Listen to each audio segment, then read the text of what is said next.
It is Tuesday, July 23rd, 2024. This is another edition of Baseball Today, presented to you by Booking.com.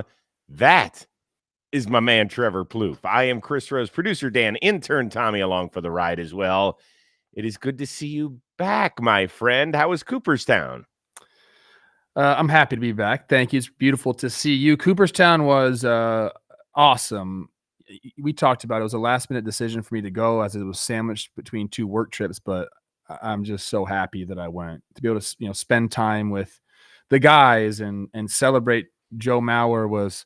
It's honestly something I'll never forget. It really was a once-in-a-lifetime trip and opportunity to just be there and then pay homage to a guy that's meant so much to me. And I don't know, man. Like, we had some good times, Chris. We had some really good times. I'm sure about that. That is indeed our tip of the cap, is you hanging out with all your former Twins buddies there in Cooperstown. Did you get to meet any of the, living Hall of Famers you had never shaken hands? Who'd you meet? Oh, everybody. I mean, everyone was there. That's kind of like at the hotel. There's a massive fireplace or fire pit that everyone gathers around, and I mean, anyone that you can think of, I was chopping up with everybody. You know me, like, I'm not afraid to go start a conversation. And the cool thing is, this is the coolest thing, man. I guess I'm tooting our own horn a little bit here.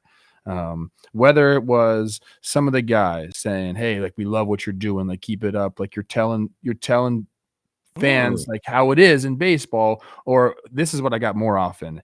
Man, I hear your voice all the time. My son loves your show. So it was pretty cool, dude. Like, I don't know. I know that we strive to do good work here, but to hear those guys and talk about it like that was honestly, like, it motivates me. That's awesome. I'm so happy you did it. I know the travel was not easy, particularly with what's going on in the airline industry these days, but it was great that you were there to represent the Twins and be there to honor your friend, and for you to go out, I guess, and kind of live a baseball dream. Pretty damn cool. So that's awesome. Tip of the cap to you. But it's good to have you back, even though Katie Woo, as always, wonderful filling in with Katie Woo. She was great. Katie. She was great. All right, we're going to start off with the reason I'm wearing a Royals cap, and that's tough for me to do since they're trying to chase down my Cleveland Guardians in the Central. All I can tell you is Bobby Witt is on a serious heater. High fly ball, deep left center field, gone. Yeah, he was a single shy of the cycle last night in their win over Arizona. He has now taken the F-WAR lead over Aaron Judge. Now, what has to happen in order for Bobby Witt to perhaps steal the AL MVP away from Aaron Judge over the last 2.5 months? Oh, I love Bobby. First of all, that swing on the home, his swing is just so pretty, and it's gotten better and more compact and concise, as he's gotten some more dirt on his spikes, as you would say. So I love watching him play. I think he is obviously one of the best players in the game right now. To overtake Judge for the MVP, it's going to take a lot. I mean, if Judge stays healthy and they both continue to play the way they play, I get the F-WAR saying that. Bobby plays a premium position. He plays it very, very well. But all the other numbers, which I think are important, I think counting stats still are important. Judge is he leads in everything, man. On base percentage, slugging percentage, homers and RBIs and all these things that, maybe most or some people nowadays don't care about as much as they used to. It's still, when you look at the stat page, it's Judge number one, and then it's like Gunnar and Bobby kind of like battling it out for number 2 and 3. So he's got a lot of things that I think will propel him in the future to be an MVP. Like, he's kind of like a media darling. Like, everybody likes him, and that's important, Chris. It really is. Like, you have to treat people well, and he's got the smile and the infectious energy, all of that stuff. It seems like he's really getting into being a star. Like, he's finding that role and doing it with ease. But if you're asking me right now, can he surpass Judge if they both play out the season and both continue to play at the levels they're playing at? I just don't see it happening. Okay. Let's start with what he has to do. Number one is he has to definitely get Kansas City to the playoffs. Most likely have it win the division. Okay, so let's just start with the team aspect, because once your team is doing well, if you are the best player on the team that wins the division, okay, people are going to start paying it more and more attention to you.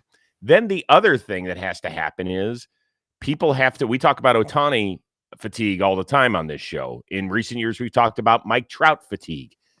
The question is, will the voters start to get Aaron Judge fatigue? And what I mean by that is there a home run number that he hits where you're like, yeah, that's really good, but it's Aaron Judge. Like, is that number 52, which is an enormous number, like a ridiculous number? If anybody else hit 52 homers this year, we'd be like, holy shit. But because Aaron Judge hit over 60 a couple years ago, you're like, yeah, that's pretty good. Like, now we expect it. I've told you this story before, that when I was covering the PGA Tour and Tiger Woods 20 plus years ago, when he was winning the Tiger Slam, that legendary Hall of Fame golfer Tom Watson came off of the green at the British Open one year, and he said, guys, just remember, when you're starting to be critical of Tiger Woods, remember the bar that he has set for himself. He is setting it so high, he can't even jump over it. And so Aaron Judge is starting to do that. So a lot of this has to do with the mindset of the voter, in my opinion.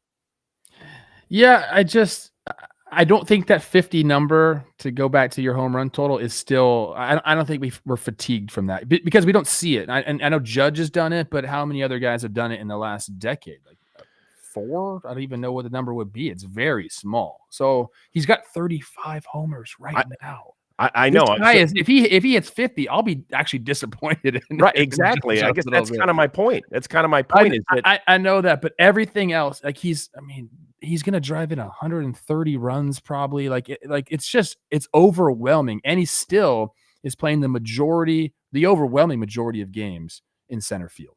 So if I think that has to count for something too. The fact that he's also playing a premium defensive position, I think, has to count for something as well. I'm not ready there on the Judge fatigue. And again, you asked, the first question was, what does Bobby Witt have to do? He's got to continue to play everything. He's played every single game of the season, and I think he has to do that. Well, let's just remember Judge's rookie year. He hit 52 homers. He led the league in walks. Yes, he led the league in strikeouts as well, but who cares?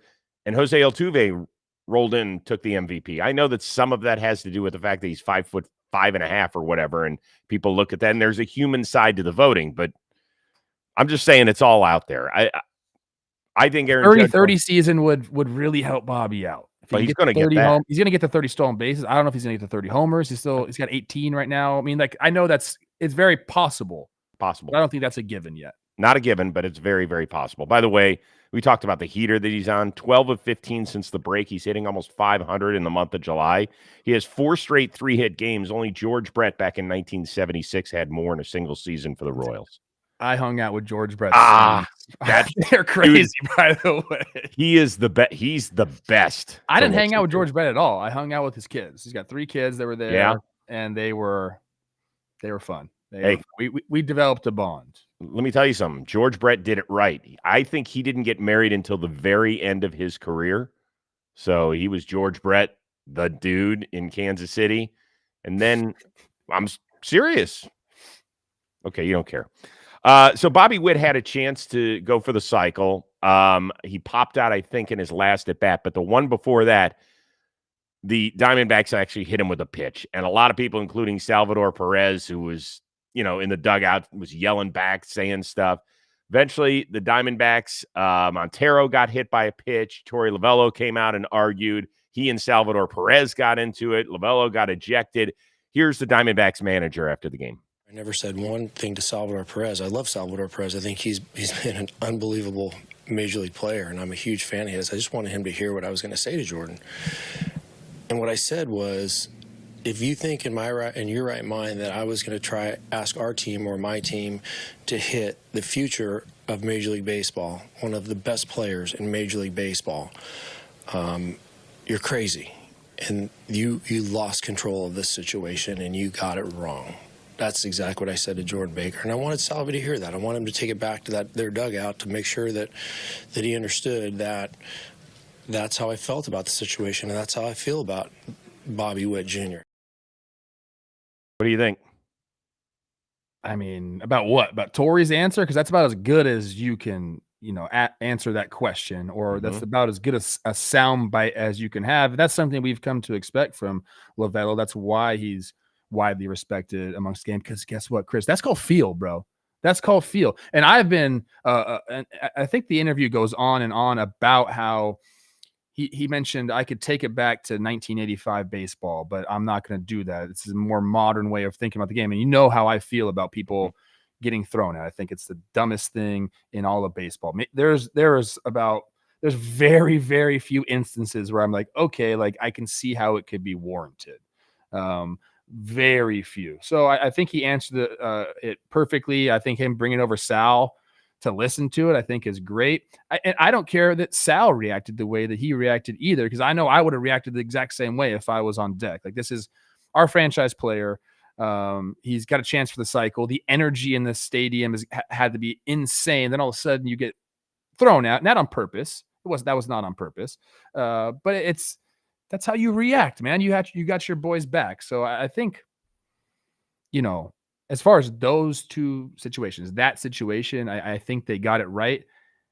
And then Kansas City ended up hitting somebody. Do I love that? Not really. Yeah. I was listening to the Royals broadcast for that, and they were like, well, he's going to get hit, and that's how you handle it and all this stuff. Right. You and I are kind of in the same boat on this. It just is ridiculous. What does the hitter got to do with it? That's what I'm saying. Nothing. You know what I mean? Right. It's the eye for the eye, eye for an eye sort of thing. I thought Torey Lovullo's explanation was it was one of the best I've ever heard in anything, to be honest with you. In part because it was humanizing. How often have we heard somebody say, oh, well, the ball just got away. It's something we wouldn't do. Like, it's usually a very baseball-y answer. This was not about baseball. I mean, it was really very much about life and respect and understanding kind of where we are, time and place. I really appreciated it. I thought it was great. And I'm with you with the Salvador Perez being pissed off like he was. Man, he wanted to go fight somebody after Bobby Witt got hurt. And I understand all that too. But I thought the way Torey kind of diffused the situation, put an end to it. There's nothing that's going to happen today. No. That was good. Thought it was really good. Let's continue to stay here in the AL Central. The Royals, they've won 4 straight. The Twins, they beat the Phillies. I know you're all smiles. Stop that. I'm going to knock that smirk right off your face, bro. So both teams are just 4 games back of my slumping Cleveland Guardians. Who is the favorite in this division right now? Let me put the smile back on your face, Chris. I think it's still the Guardians. I do. They played well enough at the beginning of the season. 4.5 games is still a pretty big number. It's just 4. Don't give me the hook. It's just 4. You're right. Sorry. This is what I'll say though.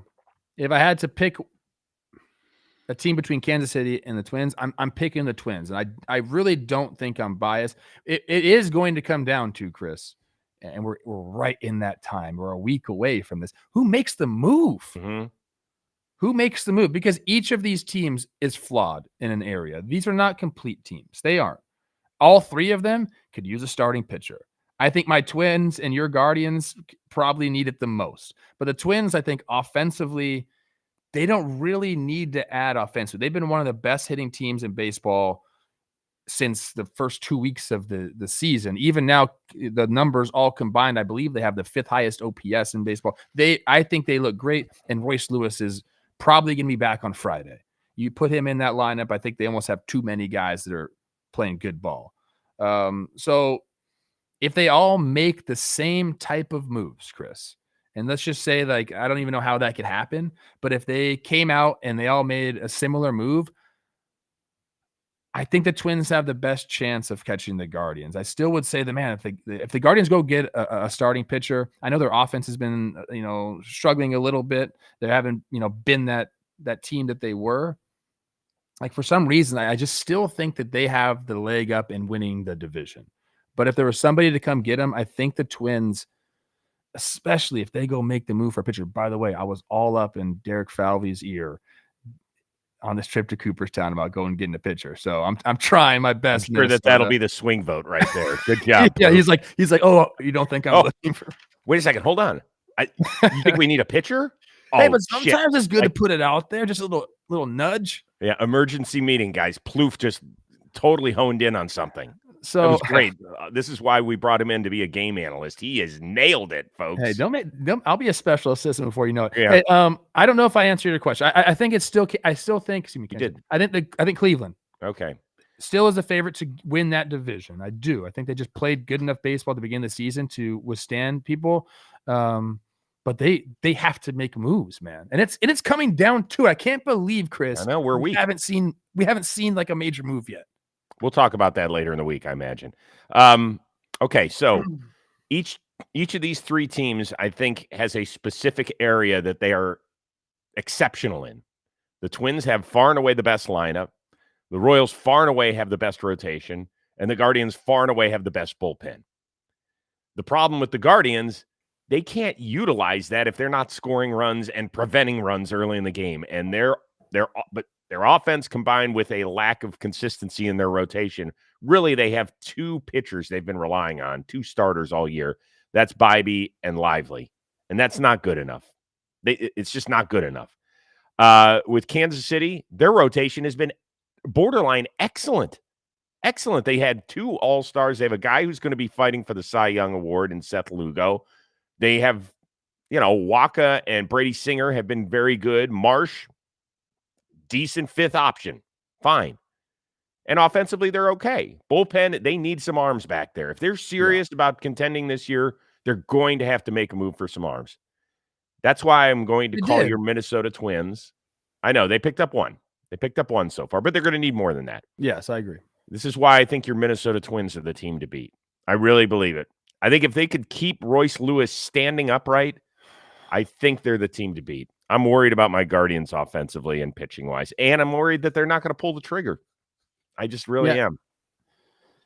The Guardians need, 3 or 4 select guys to basically, run MVP type numbers to buoy their offense up. Twins don't have that problem right now. Like they especially when they get Royce back in that lineup, they have a very long lineup that can score runs at any given moment. So I don't know, man. I just think maybe I'm just jaded by the Guardians and what they've done since 2013. They just win baseball games too. Yeah, they do. Figure it out. This is the first time in Stephen Vogt's young managerial career he has to figure out what's going on. They've dropped 14 of their last 22, and they've seen their lead shrink down to 4 games. But it'll be fascinating to see what happens. Hey, today's episode of Baseball Today is brought to you by Field of Greens. Now, let's talk about regrets. A small regret is slouching in the dentist chair, which is something I did yesterday, and thinking you should have brushed and flossed better. A big health regret is listening to your doctor and thinking, should have paid better attention to nutrition when I was younger. Well, better health today, and when it matters most, is why we take Field of Greens.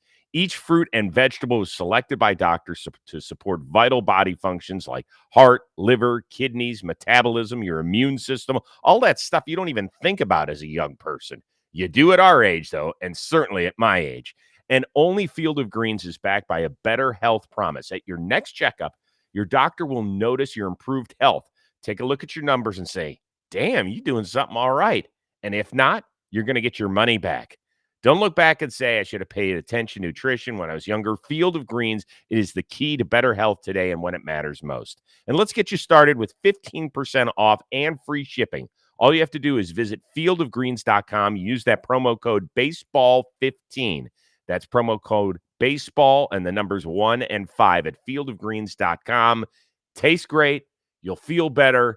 Believe me, at the end of the day, who doesn't want to feel great, look great like somebody on this show, and just overall live life to the fullest?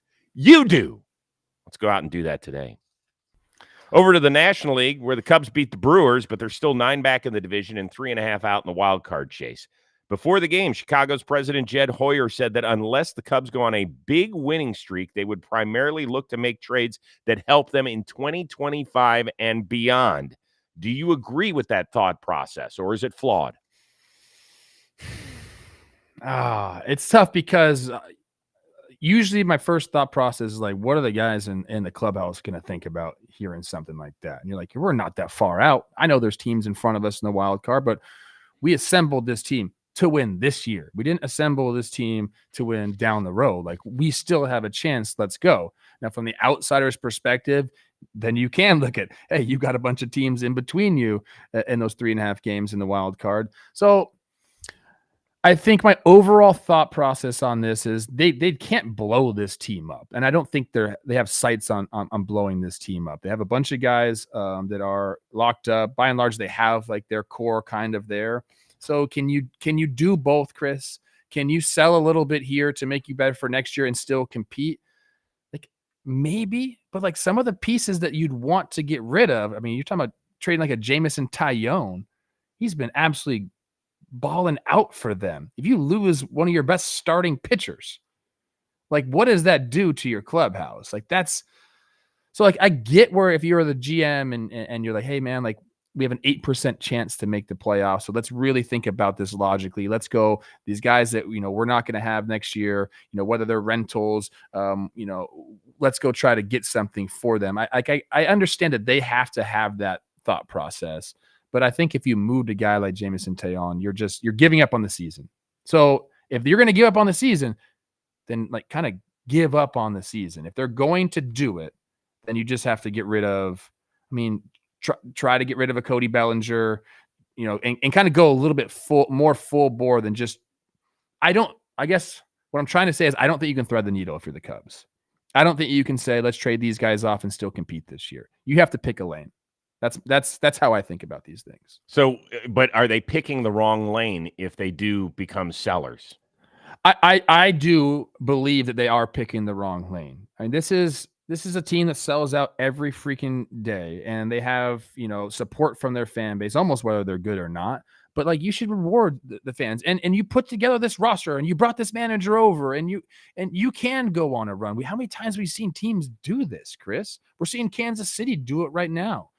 Think about the Reds last year, and just the Twins won 12 games. And like you could go and do this. Mm-hmm. You can go on a run.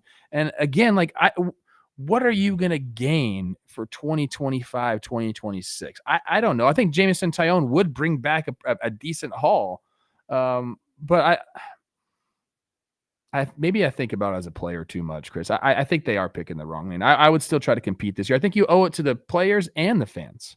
So some of the players that you heard being mentioned in possible trade rumors are Tyone, Hector Neris, who comes with a $9 million option for next year, Tyson Miller, who's been really good out of their pen, Mark Leiter Jr. So it's not wow names, but it's names that could probably help other teams. I don't know how much it's going to help your system.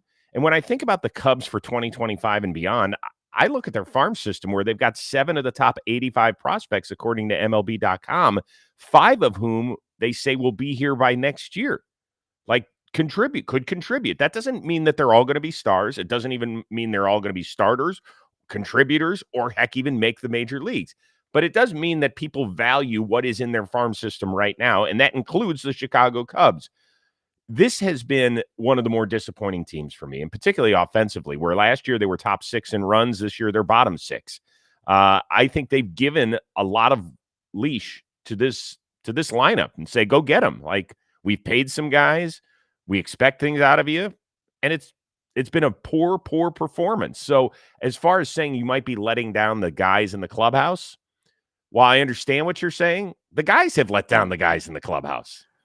Yeah, you have to force the hand, essentially. And that's kind of the way that they are thinking about it. I guarantee they don't want this to happen, but they are taking some responsibility for it. You go up and down that clubhouse, I'm sure they're saying, yeah, like we didn't put ourselves in a good position. If we were 3 games over 500, there's no doubt that we would be adding instead of talking about subtracting.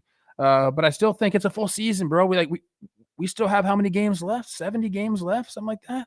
Yeah, it's less than that. We're closing in on the 100 game mark, but you're right.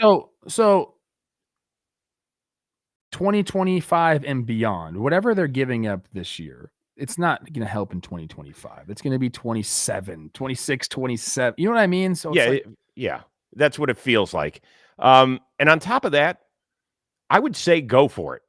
I just believe in what I've seen, particularly in the National League the last few years, of teams who have represented that league in the World Series. Like, just get in. And this pitching has been good enough. Yeah. This pitching has been good enough. I don't know when they're going to get Brown back. That would certainly help. But like the top 3 in the rotation, pretty good. Pretty fun to watch. So I don't know. I just don't. I feel like they made significant investments into this team, and then just to give up 3.5 games back seems like the wrong play to me. Feels like it. Definitely does. All right, the Mets, they got 2 homers from Francisco Lindor. They head into the Subway Series holding that third wild card spot. But you got Pittsburgh, San Diego, Arizona, all within a game of New York. Out of just those 4 teams, which one are you most closely watching right now? 100% the Pittsburgh Pirates. I think their season is fascinating to me. We've had some guys, kind of establish themselves this year on the offensive side, which is, that's where they need their help. And again, I can't believe that we're 7-8 days away from the trade deadline and we haven't had major moves. Crazy to me.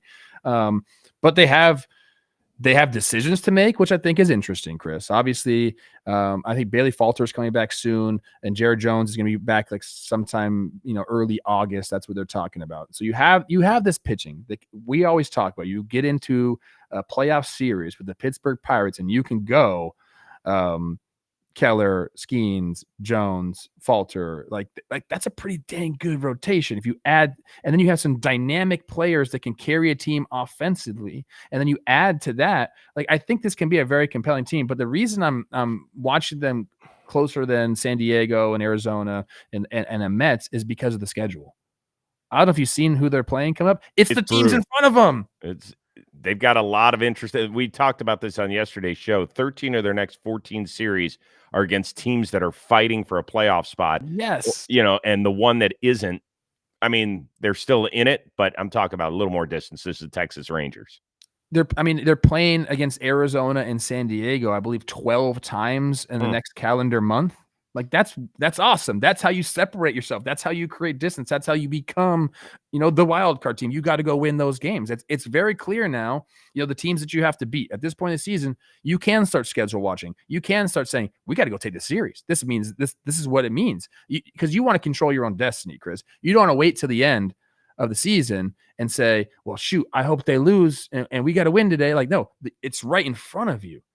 So that's why I'm watching Pittsburgh. I think they have fascinating decisions to make with this pitching. They've come out and said, "Hey, we're going to make moves," and then the GM is like, "Actually, are we going to make moves?" I don't know. Everything. It's drama for me, and I'm excited to see how it unfolds. So we talked a lot about Pittsburgh on yesterday's show, and we could have mentioned the same thing about the Cubs. Is that it doesn't feel like that dynamic hitter is available this year in the trade market, right? Could you get a Brent Rooker? I think so, but you're going to be fighting an awful lot of teams for him. And if he feels like he's the best one, if Vlad's going to stay put in Toronto, I don't know. Maybe somebody else shakes loose, but I hope that happens. The Cubs and maybe the Reds start selling, then yes, you can maybe find a dynamic hitter maybe in the division, right? Maybe, possibly. But that's why I'm going to go with Arizona, because I think that their improvements will come from within. Merrill Kelly starting to throw bullpens. Erod, we haven't even seen him in a Diamondbacks uniform yet. He's starting to throw. So those guys could be back, it sounds like, by mid-August.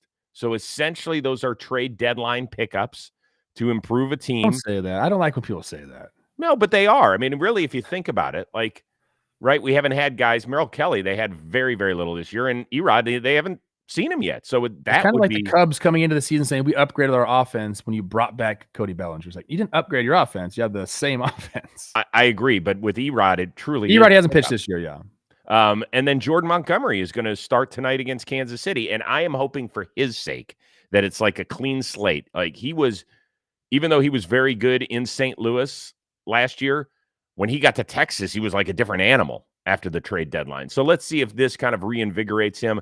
It only feels like the thing they need to add is maybe an extra lefty in the pen, give Joe Mantiply a break. Other than that, maybe they trade for Andrew Chafin. I think he's got like always a return ticket from Arizona to Detroit and back and forth. I like Arizona. A couple of weeks ago, I said maybe they're going to be sellers. Corbin Carroll wasn't looking great. He stepped it up. I think they have all the pieces there. I just thought maybe that similar to the Cubs, they'd say, hey, like, we got a lot of teams fighting for the same spot that we're fighting for. Maybe we can capitalize on a weak, a hitter's market at the deadline. But I agree with you. I mean, they don't have much to add. They can do it all. We saw them do it last year. If everyone just kind of comes back and performs at the levels that we've seen them perform at before. So I'm not saying the Pirates are going to make the postseason or have a better chance than any of these other teams. I just think I'm more interested in what they do. Got it. All right. I know that we were past Father's Day, but maybe somebody in your life has got, a big day coming up. Maybe it's an anniversary. Maybe it is a birthday. Maybe you just want to get something because you love them. How about this? MOBA globes. They make rotating globes. They're constantly in motion. They are powered by ambient light. Hidden magnets provide movement, so there's no batteries. There's no messy cords. They look great, just like this. They're available in. They do look great. They're available in over 40 designs and include sports, world maps, which is kind of cool, outer space, famous artwork, and much, much more. And as an official MLB partner, MOBA is proud to present this unique baseball memorabilia. It's perfect for both the classic baseball collectibles enthusiasts and other devoted fans as well. There are a dozen major league teams with globes available right now. All 30 teams are coming soon, if they're not already available. But look at this thing. Like, I stare at this sometimes, and I just feel like, my day is centered. I feel better. You do that? You just sit around and do that? Yeah, I don't have many friends. So enjoy 10% off all officially licensed MLB MOBA globes when you use the code BT10. That is BT10. Go order your globes now with the link in the description. Enjoy, because who at the end of the day doesn't want to go? I do. All right, a lot of people were talking about Jose Siri's home run. It was, I believe, the lone run as the Rays got lit up by the New York Yankees back end of a wraparound series in the Bronx. So Siri does what Siri does. He did his thing near home plate, did this, did a little of that, did that. And the yes cameras caught Aaron Judge. Either he didn't like it or it was just one of those moments in the dugout where it looked like he didn't like it. Whatever. A lot of people seem to have opinions about this. What's yours? Oh, man. Okay. Again, I'm going to put myself into the dugout. I would have had the exact same expression as Judge. Here's what they were talking about in the Yankees dugout. Hey, bro, you're hitting 200. You got, less than 1,000 ABs in the show. You just put your team down 3 instead of down 4. So there's all those things that you would be thinking. And obviously these are two rivals. I don't know if they're the rivals, but interdivision rivals. Okay. The Rays annoy the Yankees 100%. So it all added up to being like, dude, let's go. That's figured out. In other situations, I don't think they would have cared about it, but there are certain times where you're in the dugout and you're just like, what are you doing, dude? Let's freaking go. That's what was happening. Okay. Do I have a problem with him doing it? Again, as a player, probably I would have said this. I would have felt exactly how I just said. Come on, man. Let's speed it up a little bit. But like you said, this is what Jose Siri does. This is what the game kind of has become, Chris. Not everyone does that, but a lot of guys do a lot of crazy things. I think the one thing they didn't like, and I don't know if we showed the whole trot there, is when he came around third base, he almost stopped. Just keep it moving. If you keep the momentum moving, I don't think many people have a problem, especially if you're not doing anything towards the Yankees, the opposing team. But you can't stop. There's just certain things. I reference it on the show from time to time. Feel. Have some feel out there. Jose Siri was he was feeling himself, if we're being honest. So I don't have a problem with it necessarily. But again, would I have been agitated as a player? Of course I would have been. And I thought it was great that Juan Soto one-upped them in the homer time, the trot time. I thought that was great. Fun baseball. And it's not a big deal. I think people are probably going to make it a big deal, but it's not a big deal. And for the people who are calling for Jose Siri to get hit after that, stop. This is the game. This is the game now. Okay. We're not hitting people for taking a little bit too long to get around the bases. I'm sorry, especially if they didn't do anything directly to your team. Yeah, and I hate it once again when announcers say, well, in the old days, he would have gotten hit.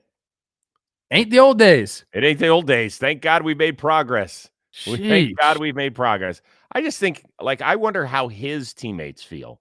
They know they're still down 3. Like this. Yeah, that's what I thought. Yeah, that's it. I don't think it was a big deal. It is exactly who he is. I don't remember the last time I saw a Jose Siri home run and he didn't do something. Exactly, dude. right? So I think if it was another team, that also like wouldn't have been that big of a deal. But it's the Rays, the pesky Rays. yeah. Hey, two super chats today. Fireflight 101, or is it Firefight? One of the two. Sorry. On the radio, Phillies radio last night, they mentioned Trevor's last homer being a walk-off and said, then he just kind of went Plouffe. I mean, I've heard that one, Okay. I've heard a lot of things with my name. Another super chat from Hufflepuff Baseball. While they're not the worst team to root for, are the Yankees one of the most frustrating based on expectations and streakiness? Love the show. Hope to be in broadcasting someday. And you guys can't hear that, but that is our producer, Dan, getting in our ear saying yes. So maybe Hufflepuff Baseball is Dan Rourke's burner account. I don't know. We don't have to answer that right now, but we appreciate it. I mean, there's a lot of frustrated fan bases out there. Lots. I did rub elbows with our guy Jeets this weekend. Really? Yeah. I said, hey, do you know Dan Rourke? He's like, no. Okay. Just kidding. Did you go up to him? Yeah, everyone was around the fire pit, man. So, did he know who you were? Poppy was there. Did he know who you were? He acted like it. Okay. Well, because we all had. So here's the thing: we all have the name tags. Oh, you had name tags. God, yeah, it helps a lot. Helps a lot, bro. Who is the one guy? I want to hear this, and then we got to roll. Who is the one guy that looks the least like he did when he played? I'm trying to put this nicely. I don't know. I mean, the guys that got inducted all look great. I mean, I'm not talking about that. I'm talking about the boys you hung out with. That's starting. The age is starting to go a little bit. Like, you look amazing. You actually look better than when you played. Thank you. Everyone looks good, dude. I was pretty surprised. I'm trying to. I mean, some of the old. You can't talk about that if a guy's like over 55, 60, dude. I know. Believe me, that's my neighborhood. What are they supposed to do, Chris? There's nobody walking around that's still fit up like they were playing days at that age. I don't know. You are. At 55 and 60, I hope I am, but I can't. No, there's some. First of all, I had to look up Ferguson Jenkins' age. Do you know how old he is? No, but he looks great. He was there as well. He's 80. All right, let me think. Now you're putting me on the spot. I'm talking about your guys from the Twins. From the Twins? Yes. Oh. Everyone looks good. I'm like, what's up with you guys? Okay. Everyone looks really good. Brian Dozier is training to do an Ironman thing, which is 100 miles on the bike, a marathon, and like 3 miles swimming, all back to back. So like he looks great, and Joe Nathan looks great. By the way, we're gonna run a campaign for Joe Nathan to get in the Hall because I want to go back and celebrate again. I hope that happens for me, not for you, Joe. Well, listen, it was awesome that you went. I was really proud of you. I know that it's not easy travel from where you live and with what's going on, but I am very, very happy you did that obviously for Joe Mauer, but also for yourself, because it's the experience of a lifetime. It's well-deserved for a guy who worked so hard to get to where you were. All right, we are back at it again on Wednesday. I imagine we'll go live right around noonish, somewhere around there, if that sounds good. Great. Good to me. All right, for our one-of-a-kind producer, Dan Rourke, intern Tommy Young, the uber-talented Trevor Plouffe. I am Chris Rose. We will see you Wednesday on Baseball Today, presented to you by Booking.com.